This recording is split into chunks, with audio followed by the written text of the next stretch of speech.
Temperature લીધું 102 degree તાવ. લો પછી ડૉક્ટર સાહેબ પૂછ્યું, સાહેબ તાવ અત્યારે આવ્યું? ના, કે સવારથી જ કસર છે.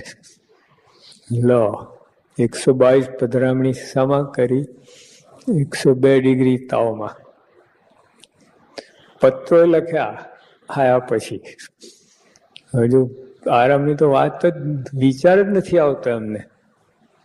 આટલી કસર છે, તાપ ભર્યું આમ શરીર થઈ ગયું છે, આમ ધગધગે છે, તો આરામ કરવાનો વિચાર નથી આવતો.